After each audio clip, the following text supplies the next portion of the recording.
बद्रीनाथ धाम में एक दीपक है जो बिना रुके 6 महीने तक जलता है। चलो आओ जानते हैं। भारत के उत्तर में ऊंचे ऊंचे हिमालय की गोद में एक ऐसा दिव्य स्थान है जहां पहुंचकर हर आत्मा को शांति मिलती है। यह है बद्रीनाथ धाम, भगवान विष्णु का शाश्वत निवास। यहाँ की हवा में ही आध्यात्मिकता घुल चुकी है, पर इस धाम में कुछ ऐसे रहस्य भी हैं जिन्हें देखकर विज्ञान ही सिर खुजाता रह जाता है। क्या आप जानते हैं ये मंदिर 6 महीने के लिए बंद रहता है, पर इसके भीतर एक दीपक जलता रहता है। पहला और सबसे बड़ा रहस्य, हर साल भीषण ठंड और बर्फबारी के कारण बद्रीनाथ धाम के कपाट लगभग 6 महीने अक्टूबर नवंबर से अप्रैल मई के लिए बंद कर दिए जाते हैं। इन 6 महीनों में मंदिर पूरी तरह बर्फ से ढक जाता है और वहाँ कोई मानव उपस्थिति नहीं होती। पर जब 6 महीने बाद कपाट दोबारा खुलते हैं तो अंदर का दीपक वैसे ही जलता हुआ मिलता है जैसे उसे छोड़ा गया था। कैसे? इतनी भयंकर ठंड में बिना किसी की उपस्थिति के ये दीपक 6 महीने तक जलता रहता है। कौन इसमें तेल या बाती डालता है, ये आज भी एक अनसुलझा रहस्य है। भक्त इसे भगवान बद्रीनाथ का साक्षात चमत्कार और उनकी अखंड उपस्थिति का प्रमाण मानते हैं। बद्रीनाथ में एक और अद्भुत रहस्य है,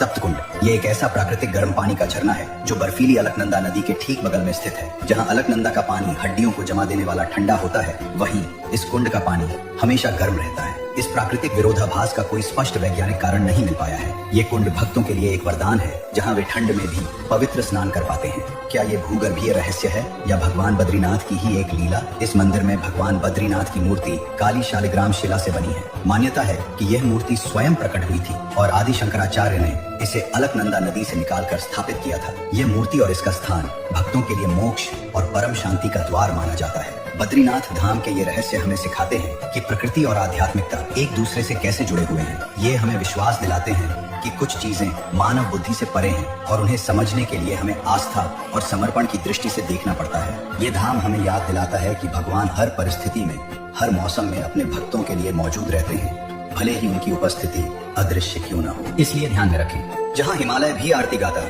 जहाँ दीपक बिना तेल के भी जलता जाता, वो कोई स्थान नहीं, तप का प्रमाण है। हर बूंद वहाँ मोक्ष का वरदान है।